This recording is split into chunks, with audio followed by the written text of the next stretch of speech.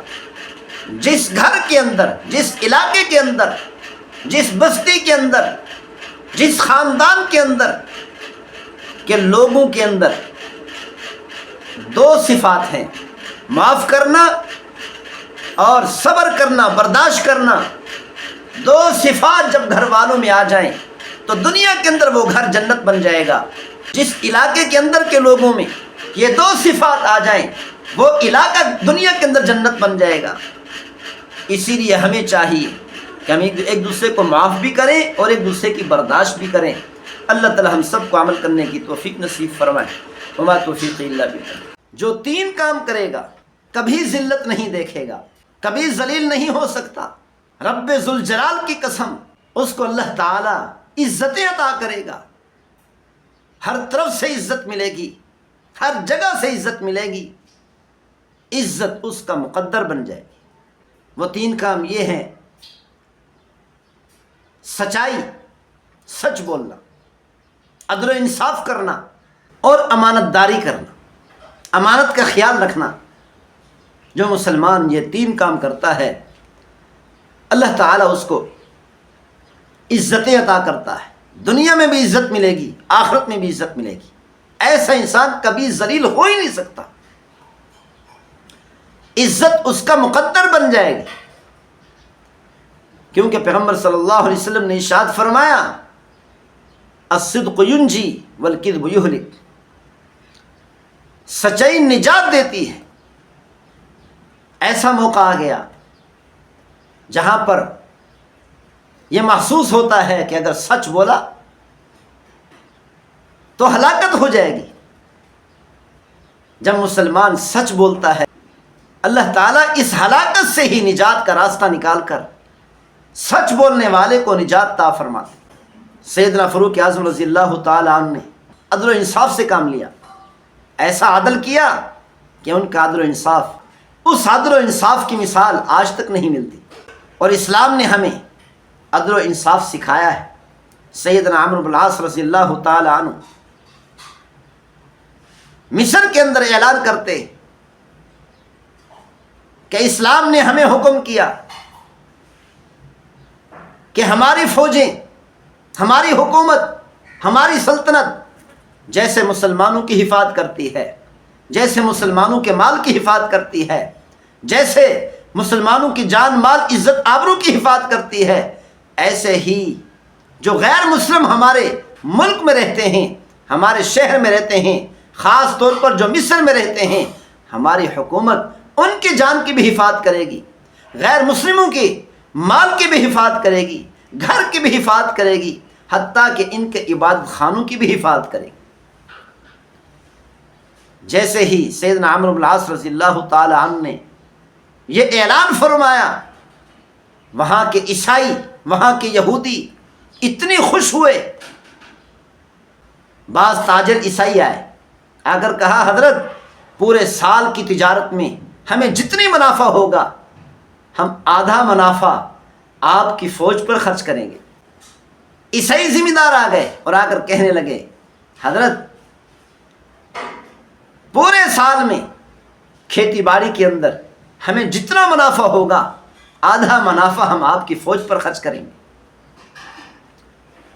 عدل و انصاف کو دیکھ کر کافر بھی, غیر مسلم بھی, جو مسلمانوں کے خون کے پیاسے تھے, مسلمانوں کے ٹکڑے کرنے کے لیے تیار کھڑے تھے, مسلمانوں کو قتل کرنے کے لیے تیار کھڑے تھے, عدل و انصاف کو دیکھ کر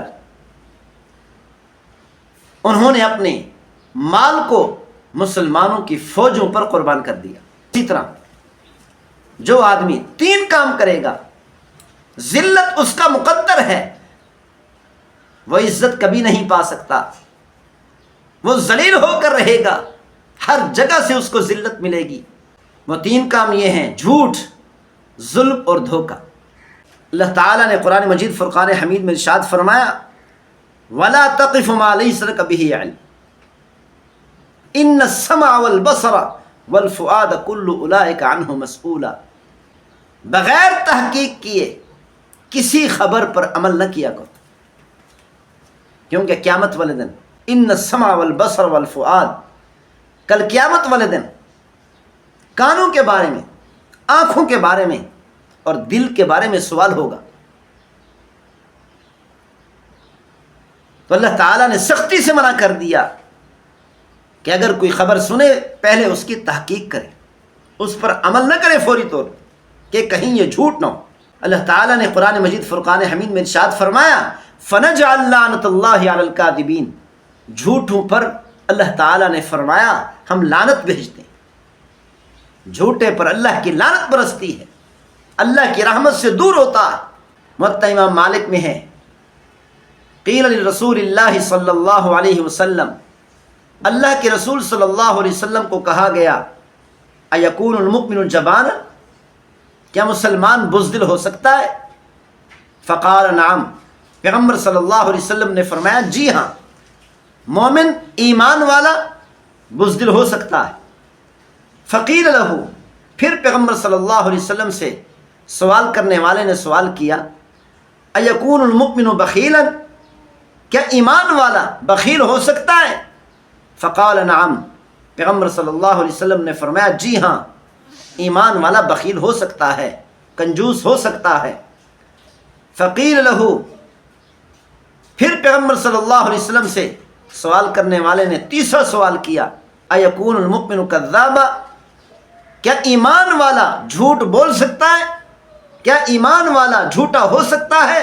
پیغمبر صلی اللہ علیہ وسلم نے فرمایا بزدل ہو سکتا ہے، بخیل اور کنجوس ہو سکتا ہے، لیکن جھوٹا نہیں ہو سکتا۔ فقال لا، پیغمبر صلی اللہ علیہ وسلم نے فرمایا نہیں۔ حضرت جابر بن عبداللہ رضی اللہ تعالی عنہ سے روایت ہے ان رسول اللہ صلی اللہ علیہ وسلم قال، اللہ کے رسول صلی اللہ علیہ وسلم نے ارشاد فرمایا اتقوا الظلم، ظلم سے اپنے آپ کو بچاؤ، فإن الظلم ظلمات یوم القیامہ، کیونکہ قیامت والے دن ظلم کئی اندھیروں کی صورت میں ہوگا۔ قیامت والے دن اگر ظلم کے اندھیروں سے بچنا ہے تو اپنے آپ کو ظلم و ستم سے بچاؤ۔ ظلم و ستم اتنا بڑا جرم ہے، اتنا بڑا گناہ ہے، اتنا بڑا غلط کام ہے کہ اس ظلم کی وجہ سے بڑی بڑی حکومتیں برباد ہو گئی، اور سچائی، عدل و انصاف اتنی بڑی نیکی ہے کہ گرنے والی حکومتیں، کمزور حکومتیں بھی بڑی طاقتور بن گئی۔ عمر بن عبدالعزیز رحمۃ اللہ علیہ کو جب امیر المومنین بنایا گیا، بادشاہ بنایا گیا، اس وقت ملک کی حالت ایسی تھی جیسے آج پاکستان کی حالت ہے، اس سے بھی بدتر تھی۔ عمر بن عبدالعزیز رحمۃ اللہ علیہ نے عدل و انصاف سے کام شروع کر دیا۔ جیسے ہی عدل و انصاف سے کام شروع کیا، عمر بن عبدالعزیز رحمۃ اللہ علیہ کے عدل و انصاف کی وجہ سے وہ حکومت، وہ ملک، وہ سلطنت اتنی مضبوط ہوئی کہ ان کے دور کی حکومت، ان کے دور کی سلطنت کی مثال آج تک کوئی نہیں دے سکتا، آج تک معروف اور مشہور ہے۔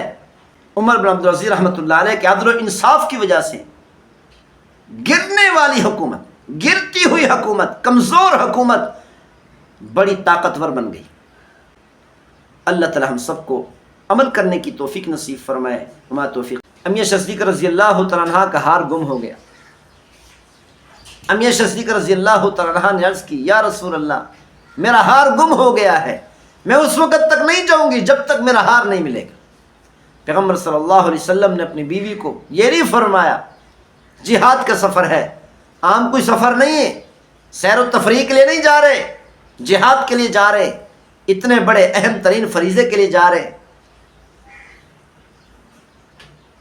بلکہ پیغمبر صلی اللہ علیہ وسلم نے فرمایا صحابہ اکرام کو اس وقت تک نہیں جائیں گے جب تک عائشہ کا ہار نہیں ملے گا۔ پیغمبر صلی اللہ علیہ وسلم نے تمام صحابہ کو فرمایا ہار تلاش کرو۔ سارے صحابہ ہار تلاش کرنے میں لگ گئے،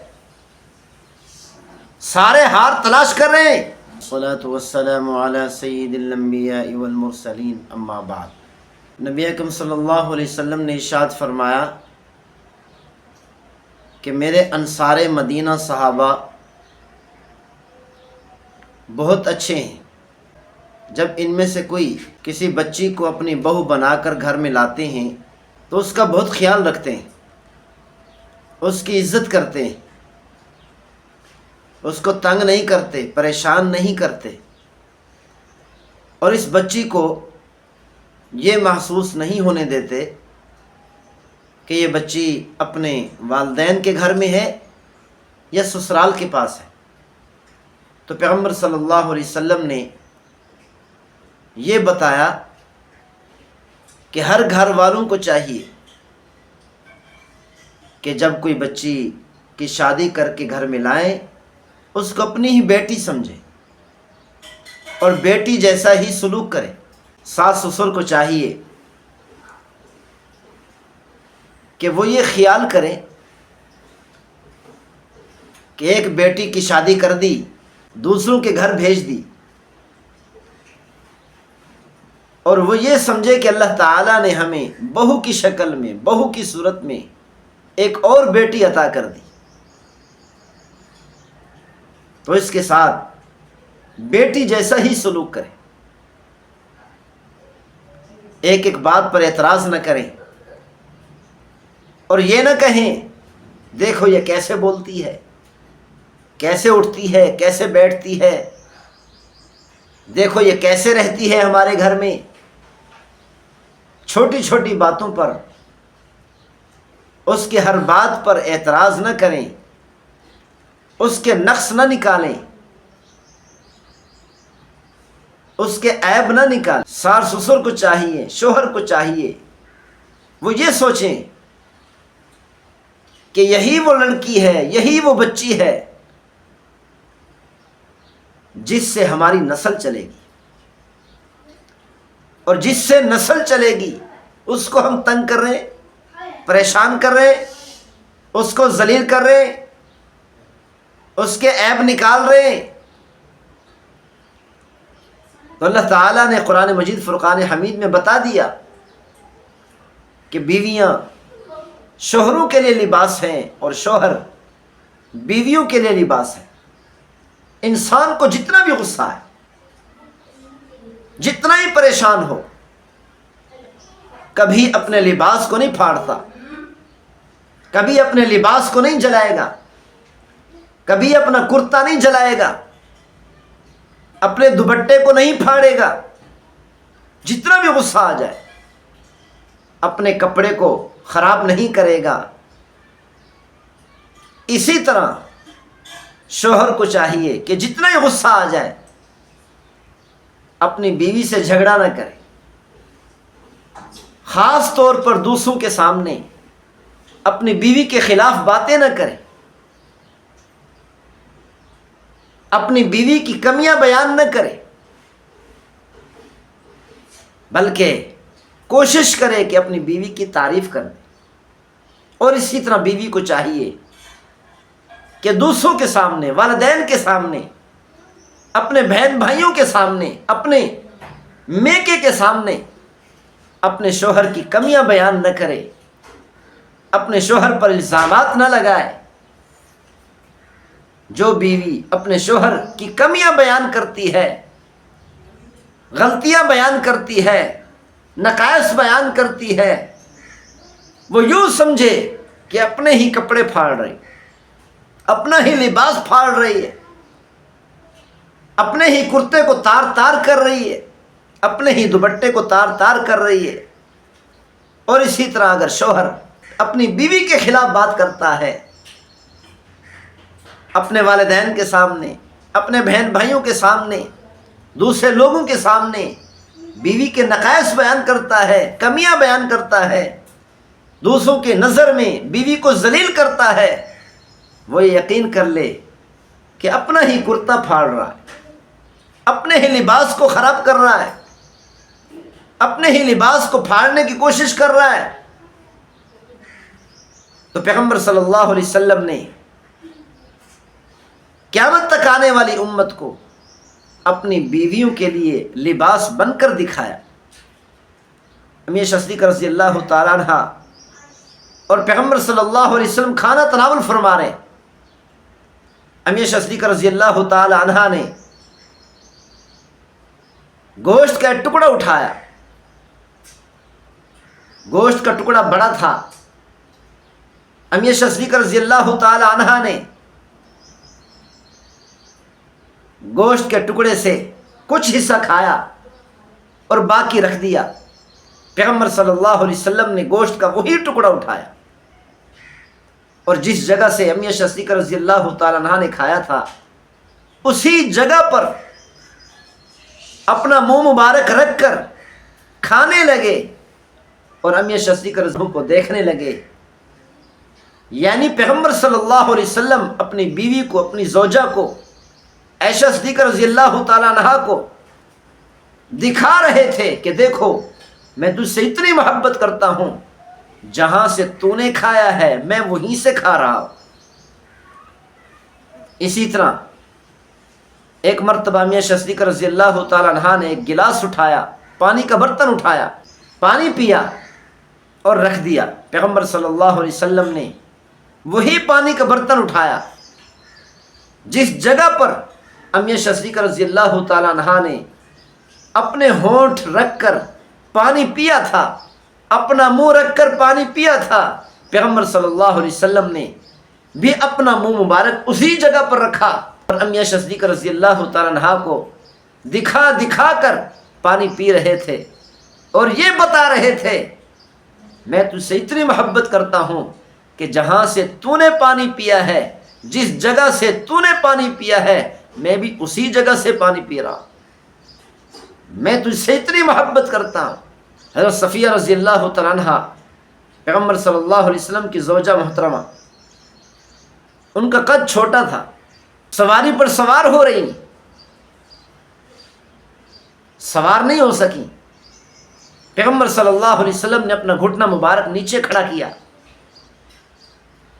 اپنے گھٹنے کو زینہ بنا کر اپنی زوجہ کو اس گھٹنے کے ذریعہ سے سواری پر بٹھایا۔ پیغمبر صلی اللہ علیہ وسلم نے اپنی زندگی میں قیامت تک آنے والی امت کو سمجھایا کہ اس طریقے سے زندگی گزار۔ ایک صحابی رضی اللہ تعالی عنہ سے کسی نے پوچھا پیغمبر صلی اللہ علیہ وسلم کیسے رہتے تھے؟ تو صحابی رضی اللہ تعالی عنہ نے فرمایا کان النبی صلی اللہ علیہ وسلم دائم الفکرہ متواصل الاحزان، ہمارے محبوب صلی اللہ علیہ وسلم بہت غمگین رہتے تھے، بہت پریشان رہتے تھے۔ پیغمبر صلی اللہ علیہ وسلم پر نبوت کا بوجھ تھا۔ جب مسجد میں بیٹھتے، لوگوں کے درمیان بیٹھتے، سوچ میں ہوتے تھے، پریشانی میں ہوتے تھے، غم اور درد اور کڑھن میں ہوتے تھے کہ یہ کیسے یہ دین پوری دنیا میں پھیل جائے۔ اور اسی طرح کسی نے یہی سوال امی عائشہ صدیقہ رضی اللہ تعالیٰ عنہا سے پوچھا کہ پیغمبر صلی اللہ علیہ وسلم کیسے رہتے تھے؟ امی عائشہ صدیقہ رضی اللہ تعالیٰ عنہا نے فرمایا کان ضحاکا بساما، پیغمبر صلی اللہ علیہ وسلم بہت زیادہ ہنسنے والے تھے، بہت زیادہ مسکرانے والے تھے۔ پیغمبر صلی اللہ علیہ وسلم کے سر پر، کاندھے پر بوجھ تھا، نبوت کا بوجھ تھا۔ اس بوجھ کو دبا کر پیغمبر صلی اللہ علیہ وسلم اپنے گھر والوں کے سامنے، اپنی زوجات کے سامنے، اپنی بیویوں کے سامنے مسکراتے تھے، ہنستے تھے، گپ شپ لگاتے تھے۔ پیغمبر صلی اللہ علیہ وسلم بیٹھ کر ان کی باتیں سنتے تھے، اگرچہ کسی بیوی کی بات فضول بھی ہوتی پھر بھی پیغمبر صلی اللہ علیہ وسلم کان لگا کر سنتے تھے۔ پیغمبر صلی اللہ علیہ وسلم نے امت کو بتایا کہ بیوی کی بات چاہے فضول ہی کیوں نہ ہو، فضول بات سننا بھی عبادت ہے۔ پیغمبر صلی اللہ علیہ وسلم جہاد کے سفر میں جا رہے تھے۔ پیغمبر صلی اللہ علیہ وسلم نے پڑاؤ کیا،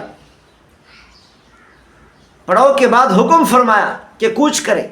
صحابہ اکرام جب کوچ کرنے لگے، ام عائشہ صدیقہ رضی اللہ تعالیٰ عنہ کا ہار گم ہو گیا۔ ام عائشہ صدیقہ رضی اللہ تعالیٰ عنہ نے عرض کی، یا رسول اللہ، میرا ہار گم ہو گیا ہے، میں اس وقت تک نہیں جاؤں گی جب تک میرا ہار نہیں ملے گا۔ پیغمبر صلی اللہ علیہ وسلم نے اپنی بیوی کو یہ نہیں فرمایا جہاد کا سفر ہے، عام کوئی سفر نہیں ہے، سیر و تفریح کے لیے نہیں جا رہے، جہاد کے لیے جا رہے، اتنے بڑے اہم ترین فریضے کے لیے جا رہے، بلکہ پیغمبر صلی اللہ علیہ وسلم نے فرمایا صحابہ اکرام کو اس وقت تک نہیں جائیں گے جب تک عائشہ کا ہار نہیں ملے گا۔ پیغمبر صلی اللہ علیہ وسلم نے تمام صحابہ کو فرمایا ہار تلاش کرو۔ سارے صحابہ ہار تلاش کرنے میں لگ گئے، سارے ہار تلاش کر رہے ہیں، ہار تلاش کرتے کرتے شام ہو گئی، ہار نہیں ملا۔ پیغمبر صلی اللہ علیہ وسلم نے فرمایا رات کو قیام یہیں کریں گے۔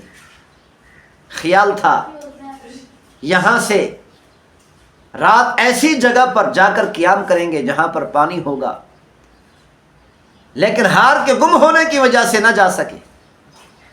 صحابہ اکرام کے پاس پانی ختم ہو گیا، رات ہو گئی، صحابہ اکرام پریشان ہو گئے، کیونکہ پہلے تیمم کا حکم نہیں تھا،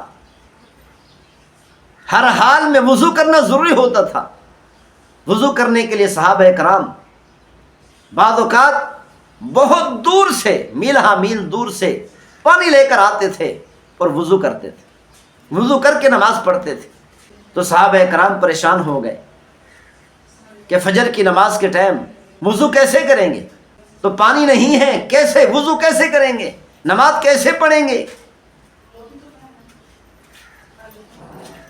اسی پریشانی میں آ کر بعض صحابہ اکرام نے صدیق اکبر رضی اللہ تعالی عنہ کو جا کر کوسا، جا کر کہا کہ تیری بیٹی کی وجہ سے ہم پر یہ مصیبت نازل ہوئی، ہم پر یہ پریشانی آئی۔ صحابہ اکرام کو کھانے کو کچھ نہ ملتا تو پریشان نہ ہوتے، مال ضائع ہو جاتا تو پریشان نہیں ہوتے تھے، لیکن نماز کیسے پڑھیں گے، پانی ختم ہو گیا ہے، اس وجہ سے پریشان ہے۔ اسی سخت پریشانی کی وجہ سے ابوبکر صدیق رضی اللہ تعالیٰ عنہ کو جا کر کوسا۔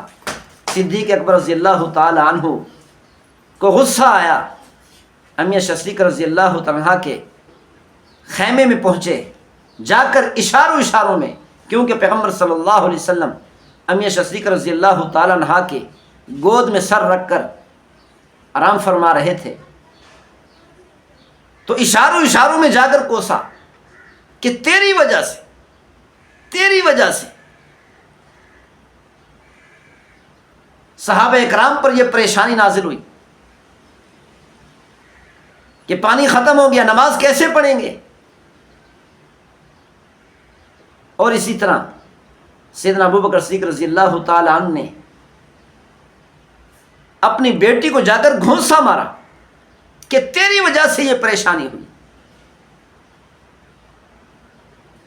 جب اللہ تعالیٰ نے دیکھا کہ پیغمبر صلی اللہ علیہ وسلم نے، یعنی شوہر نے اپنی بیوی سے محبت کا اظہار کیا، پیغمبر صلی اللہ علیہ وسلم نے اپنی زوجہ سے محبت کا اظہار کیا، اس محبت کے اظہار کرنے کی وجہ سے صحابہ کرام پر یہ پریشانی آئی ہے، تو اللہ تعالیٰ نے تیمم کو حکم نازل کر دیا تاکہ شوہر اور بیوی کی محبت بدنام نہ ہو۔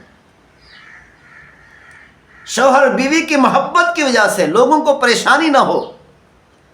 اللہ تعالیٰ نے فرمایا فَتَيَمَّمُوا صَعِيدًا طَيِّبًا، پانی نہ ہو تو پاک مٹی سے تیمم کر لیا کرو۔ یہ تیمم کا حکم ایک ایسا حکم ہے 1,24,000 انبیاء علیہ السلام میں سے کسی نبی کی امت کو نہیں ملا، صرف اسی امت کے ساتھ خاص ہے، اسی امت کو یہ حکم ملا۔ تو صحابہ کرام نے جب اس حکم کو دیکھا تو اتنا خوش ہوئے کہ بڑی پریشانی ہماری ختم ہو گئی، اتنا خوش ہوئے تو صدیق اکبر رضی اللہ تعالی عنہ کو جا کر کہنے لگے کہ آپ کے خاندان کی وجہ سے، آپ کے گھر والوں کی وجہ سے، آپ کی بیٹی کی وجہ سے ہمیں یہ راحت ملی، ہمیں یہ سکون والا حکم ملا اس حکم سے ہماری پریشانی ختم ہو گئی. آپ کے خاندان کی وجہ سے، آپ کے گھر والوں کی وجہ سے ہمیں اتنی بڑی آسانی مل گئی، اتنا بڑا انعام اور تحفہ مل گیا. اللہ تعالیٰ نے صحابہ کرام پر یہ انعام اور تحفہ نازل کر کے ان کو پریشانی کی بجائے خوشیاں دے دی. تو بہرحال ہمیں چاہیے کہ ہم خاص طور پر خیال رکھیں کہ شوہر اور بیوی کے درمیان میں جھگڑے نہ ہوں، لڑائیاں نہ ہوں، فسادات نہ ہوں، گھر خراب نہ ہوں. نکاح کرنا آسان ہے، لیکن ساری زندگی گھر کو سنوار کر رکھنا، گھر کو بچا کر رکھنا، میاں بیوی والے رشتے کو بچا کر رکھنا، محفوظ کر کے رکھنا، حفاظت سے رکھنا، یہ مشکل ہوتا ہے. جو لوگ حفاظت کر جاتے ہیں، گھر کے اندر سکون والی زندگی پیدا کر لیتے ہیں،